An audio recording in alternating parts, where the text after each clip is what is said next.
Hello, everyone. I'm Pam Komar, Director of Theater, Music, and Youth Programming for the Pittsburgh Cultural Trust. On behalf of the Cultural Trust and the Humanities Center of Carnegie Mellon University, welcome to the Pittsburgh Humanities Festival at Home. I'd like to invite our festival co-director, David Shumway from the Humanities Center of Carnegie Mellon to say a few words. Are you there, David? Yes, hello. Hello. Hello and welcome, everyone. Since 2015, the Pittsburgh Humanities Festival has been bringing smart talk about stuff that matters to the people of Pittsburgh. We're pleased to be able to do that today, as we have every Wednesday this month. Pam? Thank you, David. I'd now like to share a message from Dan Fitzpatrick with our presenting sponsor, Citizens Bank. Hello, I'm Dan Fitzpatrick, President of Citizens Bank for the Mid-Atlantic region. I want to thank you all for tuning in to the Pittsburgh Humanities Festival. As you know, 2020 was a very challenging year, and the challenges of 2020 still persist today. This is why we at Citizens are happy to support the Pittsburgh Humanities Festival, because it provides for meaningful dialogue and connection right when we need it most. It's extremely important to support programs that create positive connections and impacts on our communities. And although we cannot gather in person for the program, we're proud to share in this virtual tradition with you. We hope that these interviews with artists, academics, and intellectual innovators working to make Pittsburgh and our world a better place will not only lead you to think and reflect on the issues facing our communities, but to take meaningful action to help bring about change.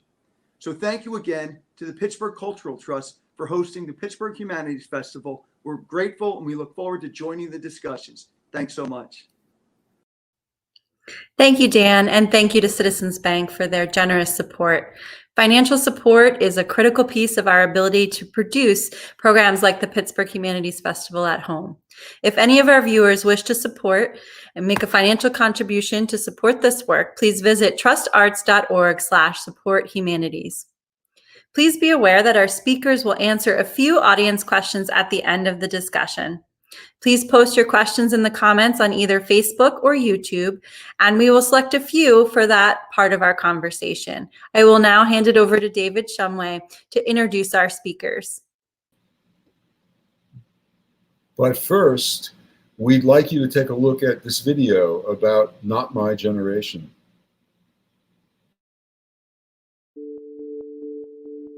Nothing happens in a vacuum. No one accomplishes anything by themselves. You need a team, you need diverse perspectives, you need people who have different skill sets. So we wanted to set up young people for success in that way. Gun violence in America stops with us, and we want you to be a part of it. Our Summit for Young Adults Against Gun Violence is focused on creating strategy for meaningful gun violence prevention reform in our communities. At the summit, the goal was to create groups of people who may be in the same state or in the same areas who are really trying to work towards gun violence prevention, and be able to give them resources and support they need to continue doing the work that they want to do.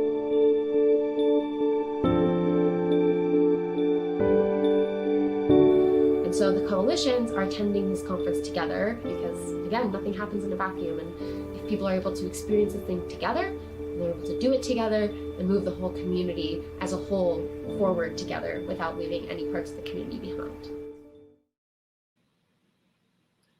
It is now my pleasure to invite you to join in conversation with young leaders Catherine Fleischer and Ryan Yeager from Not My Generation. Founded after the Tree of Life massacre, Not My Generation focuses on overcoming gun violence. Ashley Lynn Priori will lead us through this conversation. Thank you so much for joining us this evening. We are so excited to have everyone be a part of this discussion. I'm Ashley Lynn Priori, and I'll be helping to moderate this discussion. One note is that this presentation does include some sensitive content about gun violence and gun violence prevention. Not My Generation is a nonprofit organization committed to localized intersectional gun violence prevention for young adults. And we have two very special members of the community with us. Catherine Fleischer is a graduating senior at the University of Pittsburgh. She is studying politics and philosophy and gender, sexuality, and women's studies with a minor in creative writing. She is also the founder and executive director of Not My Generation and is the founder and code state lead of No Cop Money PA. And Catherine is moving to DC next month to begin interning and then hopefully working in Congress. And Ryan Yeager is a student at the University of Pittsburgh, and he's majoring in public service. He serves as the Mid-Atlantic Regional Coordinator of Not My Generation and is currently working on school safety policy as a policy fellow with the Greater Good Initiative. Well, thank you guys so much for joining us. And my first question here is for Catherine. Can you tell us why you started Not My Generation? Yeah, of course. Thanks so much, Ashley, and for the opportunity to be here. So a little bit about Not My Generation. As was alluded to, we are founded right at the end of 2018, beginning of 2019, following the Tree of Life massacre on October 27th, 2018. I remember on that day sitting in my apartment and watching the emergency vehicles just fly down Forbes Avenue and knowing that there was something truly tragic happening in our city. But what I didn't know at the time is that it was happening to my community, to our community. So when the news broke, when we received the run, hide, fight text from the university that every young person knows, but that no one ever wants to receive, I knew that we were about to enter into a moment that was going to change my life, the lives of Jewish people in Pittsburgh, Pittsburghers everywhere, and Jews around the world forever. And so in the wake of the shooting, in the wake of all of that tragedy, I saw something really powerful. I saw our community show up for one another in a way that I don't think I've ever seen people show up before. And so what I saw in particular was the Muslim community showing up for the Jewish community, and raising money overnight for funerals and medical costs, ensuring safety for those who are connected to the victims. And from that, I really took away that there is an immense power in building coalitions across lines of difference and working to ensure that we can be there and stand in solidarity with one another. But what I really wanted to do after that moment, and what I felt like I needed to do as a Jew and as a Pittsburgher, was to create opportunities for collaboration, to create opportunities for coalition building that would happen proactively, and that we could use to make our community safer, more loving, more justice-filled, and more equitable, so that we could avoid instances of tragedy that would bring us together in the retroactive sense. And so that's kind of where the idea for Not My Generation came from. And knowing that there are so many young adults in Pittsburgh and everywhere who have so much passion and energy and love to give to their community, but because we're so young and transient, we're often not in the same place for the same time for like a long period of time. And so I wanted to create a forum and an opportunity for young people ages 18 to 26 to jump in and to be part of those coalitions, to be part of change making, and to give whatever they had to their community and to making their community more safe and just and equitable whenever they have the opportunity to do so. And so Not My Generation was really born out of that. And our name kind of says everything, you know. We refuse to be another generation that passes the gun violence epidemic on to the next. Gun violence will stop with our generation. And that's the mission of Not My Generation and what we work to do every day. And Ryan, how did you get involved with the organization, and what does this mission of gun violence prevention mean to you? So I got involved last summer. I knew of Catherine on campus, and I saw that her organization was hiring, and I looked into it more. And I originally kind of got into activism following the Parkland shooting, and I just knew that gun violence and gun control were quite a divisive issue in America for whatever reason, obviously. And I just thought this organization was doing something different, and it was looking at it holistically. And that's something that I really believe in the big picture, is that if we're going to solve problems, they're not as simple as a straightforward policy solution. It's going to take communities and building up livelihoods and establishing better standards of living, not just simply banning guns or anything like that. Like, obviously there are gun control measures that I think are really important, but looking at it holistically and trying to improve the lives of people so that we don't have to be dealing with this every few days or every day even. So that's kind of what stood out to me and why I wanted to get involved. Mm-hmm. So the most recent school shooting was reported just a few days ago, April 26th, and a sixth grader in Minnesota came to school with a gun, and they fired shots in the hallway. We know that the Biden administration wants Congress to pass anti-gun legislation. We know that there's so many different things happening, and gun violence has continued to rise in this country. So, Catherine, given everything that's going on, why is the work of Not My Generation so important right now, and what kinds of solutions are you proposing? Yeah, thank you. That's a great question. And I actually want to build off of what Ryan was just talking about to answer that question, because Not My Generation does approach gun violence prevention from a comprehensive, holistic viewpoint where we understand gun violence to not only be an issue in and of itself, but a symptom of wider systemic injustices and systematic failures that disproportionately affect Black and Brown communities, Indigenous communities, disabled communities, queer communities, and the like. And so we wanted to understand, how can we disrupt that cycle of violence? How can we bring transformative justice and community support and alternatives to policing and domestic violence resources and all of these pieces that play a role in gun violence and community safety into the same conversation where they belong, because they're not disconnected. And we, understand that there are, like Ryan said, and like you mentioned, Ashley, plenty of opportunities through passing single pieces of legislation where we could reduce gun violence. So pieces like universal background checks, high capacity magazine bans, bump stock bans, extreme risk protection orders, and the list goes on and on. Waiting periods, cracking down on ghost guns and 3D printed guns. The list truly goes on and on and on. And I want to make sure that that is out there, that there are policy solutions to the gun issue, but the gun violence epidemic is not just about firearms.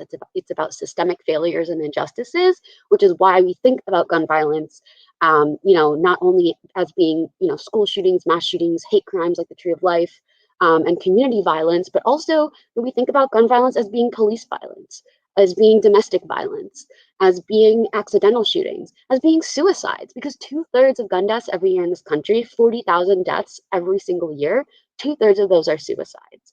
And so, creating things so that mass shootings have less casualties, which of course is vitally important, is great, but that's not going to cut down on suicide. But comprehensive healthcare and access to mental health care for every American will cut down on that. And so that's kind of the work that we're doing. And we've actually recently been embarking on a project around depolicing gun violence prevention, acknowledging the harm that the gun violence prevention movement inadvertently has inflicted upon Black and Brown communities, and thinking about how we can reimagine public safety and justice to be non-reliant on police and prisons.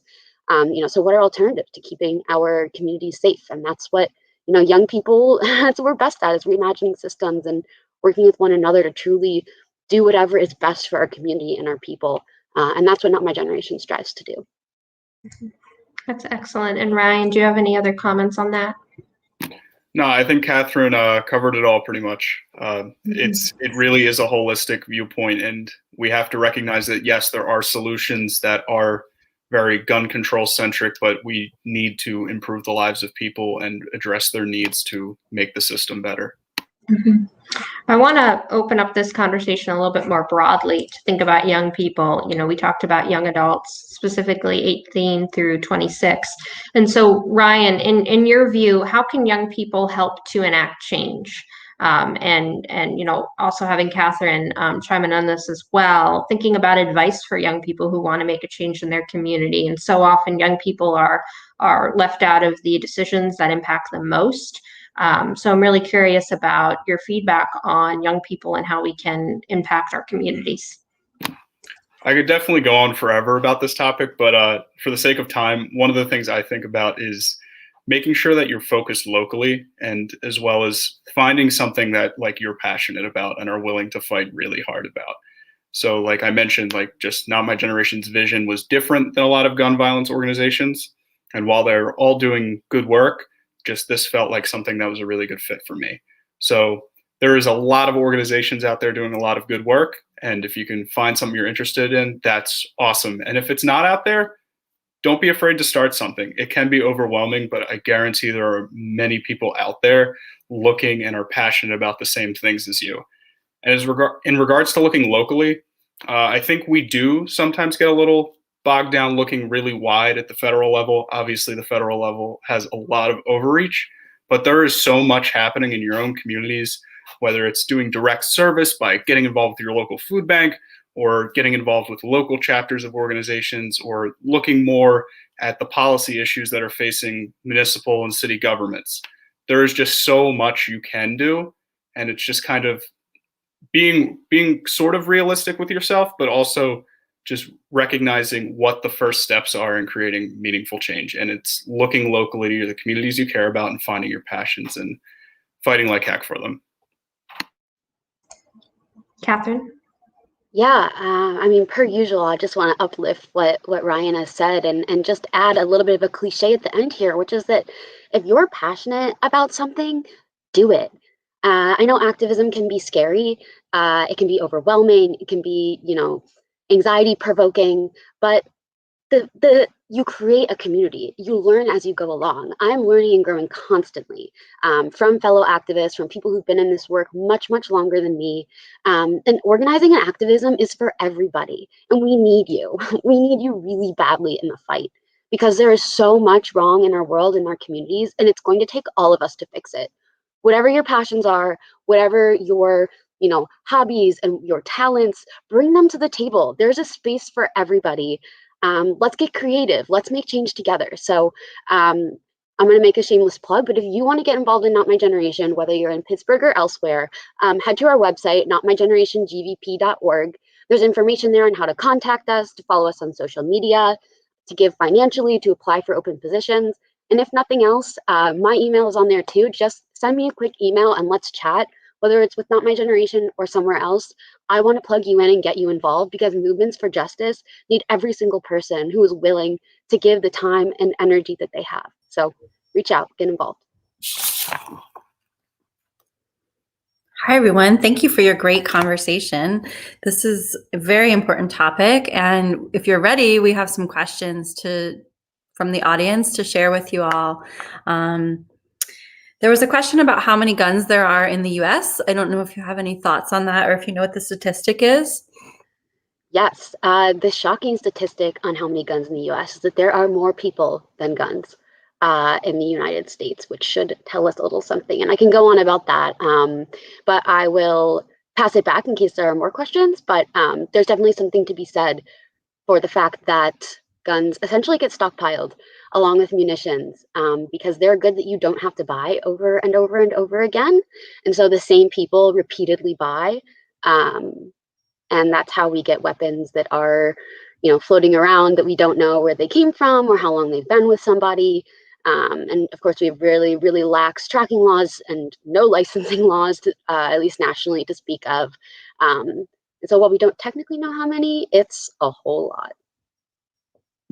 Yeah, I think estimates say like 400 million. And I know for me personally, that's just a lot, because like Catherine said, we have more guns than people. And for me personally, I don't own a gun. I don't have family members that I know that own guns. And just makes you think, well, if there's more guns than people, and I don't, like, there are people out there with a lot of weapons. And while the whole Second Amendment debate could be an entire discussion of its own, like, I think there is a certain amount of protection one needs. And I think stockpiling guns and ammunition is really risky and risks having weapons fall into the wrong hands. And that's also a reason we need extreme risk protection orders. Thank you both for that. Another question is, are there countries or parts of the US that have less crime and have more strict gun rules? And what do they do differently than some of the other areas of the US where we do see lots of spikes of violence? Yeah, I just want to unpack really quick some of the language that was used there, because I think it's really important to talk about this. But often we use crime and gun violence as a proxy for violence in Black and Brown communities. And often that gets caught up in conversations and leads to Black and Brown communities continuing to be over-policed, over-incarcerated, and receiving the brute end of both the issue of gun violence and the overpolicing that results from poor legislation attempting to address it. So I do want to just point that out, but also to answer, I think, the wider scope of the question, which was, this is a huge problem. What can we do? I will say that the United States has the most gun violence in the next 26 developed nations combined. We have an incredible amount of gun violence that is not comparable to anywhere else in the world. Gun violence is a uniquely American problem, which means that there are so many solutions out there to fix it. We just have to have the courage to do it. But in case you want specifics, I really recommend the Giffords Law State Scorecard. That's a really wonderful resource that I would point people to if you are interested in learning more about, what different states do in terms of reducing gun violence. We do know that the states with the 10 most strict gun laws, especially in terms of background checks, waiting periods, extreme risk protection orders, and the like, also have the lowest rates of gun violence, which shows us that these common sense gun reforms really do work. Yeah, in addition to that, definitely the gun laws work, and kind of what Catherine and I were talking about earlier is that it also is holistic. If you look at the rates of gun violence per capita or per 100,000 people in a state, you can also see some trends with poverty. When there is increased poverty, there's going to be some connection with increased gun violence. So as well as gun laws, making sure that we are addressing, like we mentioned, those systems and uplifting people and creating better livelihoods. Great. Thank you both for that. We have time for one last question. This question says, any thoughts on the amount of violence portrayed in the media or movies or shows or video games? Are kids more likely to be interested in guns because of the prevalence that they see on the screen? Ryan, I've talked a lot. You can take it first. I would say, I think we kind of desensitize ourselves to it.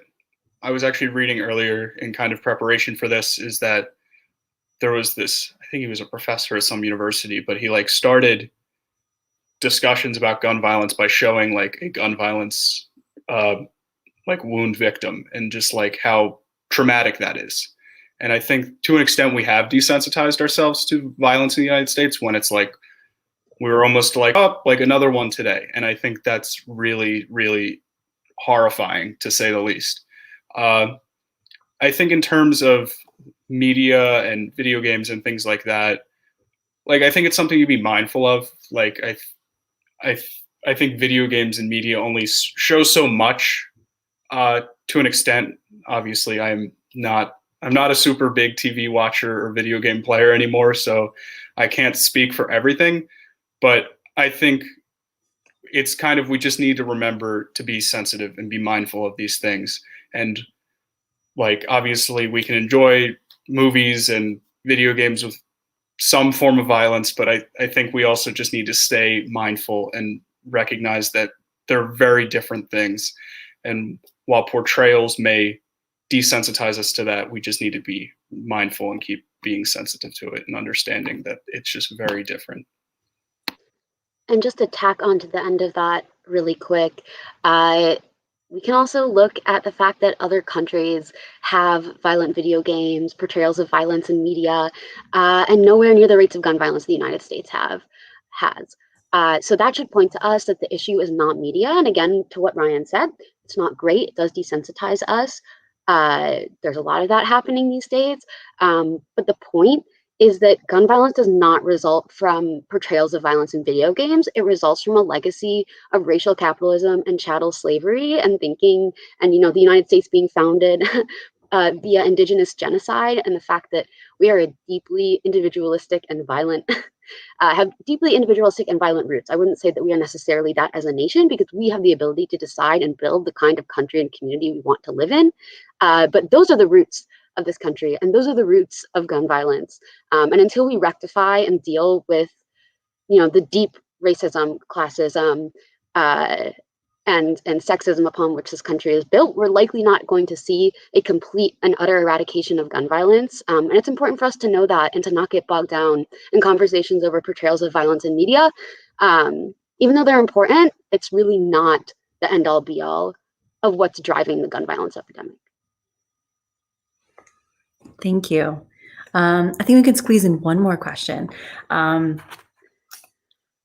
What do you think about federal agencies and the budget for gun violence protection and prevention, especially when you compare what's spent federally on other public crises like air quality, cancer, other diseases? It's an epidemic that's happening, and are we spending what we should be? Are we focused enough on this issue? Oh, that's a hard. We are absolutely not focused enough on it. I think especially because gun violence, impacts communities of color, working class communities, and other vulnerable populations that, there isn't the incentive to invest in the kind of research and work and hiring of, violence interrupters and specialists who work with traumatized youth. Because those communities also are not the communities that donate, run for office, all of those pieces, and all of that is deeply intertwined. But the other thing that I will mention on that is that the gun lobby has had a huge role in that. And until recently, it was actually the CDC was barred from conducting any gun violence research, particularly using any federal funding. And that was because the gun lobby has a lot of money, and the gun lobby and the gun industry directly feeds into the NRA, the National Rifle Association, who works very, very, very hard to ensure that Americans don't know just how much they're disrupting, our social fabric, and continuing to inspire fear to sell guns. And so, when you put data behind that research and when you put a public health lens on gun violence, that reduces gun sales, and that's not in their best interest. And so I think we as consumers, as voters, as Americans have to think critically about not only what resources are and are not being used, but what resources are even available and what powers are either stopping or funneling money into different types of research and approaches. Yeah, just to tack on to that kind of in a different direction, but in regards to how much our government is spending on things, I just think it's very interesting. And I think it was a study or a report that came out recently that they calculated we have spent $6.4 trillion over wars over the past several decades. And that's a lot of money, because it was in reference to a complaint over the American Families Plan and the American Rescue Act costing I think roughly $5 trillion, and how someone alleged that was the largest and most expensive piece of legislation that's ever existed. But we have continued to fund the American war machine with trillions and trillions of dollars that are probably going to defense contractors largely, which are obviously manufacturing weapons, including guns and ammo. So I think we need to be mindful of what our priorities are. We've kind of, I don't know if anyone's seen a military recruiting ad recently, but we've really glamorized being a warrior and violence. So I think we need to be mindful of what we are putting our resources to. And I think if you ask most Americans, they don't really think we're at war right now. So I think we need to really prioritize, because as we all probably are somewhat aware, we spend more on the military than the next 10 or so countries combined. And we're not at war. So these are investments we could be making in other areas that could prevent gun violence. These systems of gun violence we talked about. We could strengthen social safety net programs. We could provide healthcare for everybody, things like that. So I think we also just need to re-examine our priorities as a country, especially in times that are not war times. Thank you both for that. I know we have hardly scratched the surface on this very important issue, and there are so many more things we could discuss. I hope to discuss this further with you all at some point. I'd like to invite back David Shumway to say goodnight with us. Hey, David. Hi, great talk. Thank you. I'm so glad we're able to have this conversation despite us all still being at home with the pandemic. I know that I'm inspired to learn more, and that I hope as our viewers, you are also inspired to have further conversation, ask questions, figure out how you feel on this topic. And if you are interested in getting involved, reach out to Catherine. It seems like a really great organization at Not My Generation, gvp.org. And thank you all. Thank you, Catherine. Thank you, Ryan. Thank you, Ashley. Your time is so valuable and your knowledge is so great. So amazing to share with the community. Thank you everyone for watching. Please consider making a financial contribution to support our mission and future programming at trustarts.org/supporthumanities. Thank you everyone and good night. Thank you.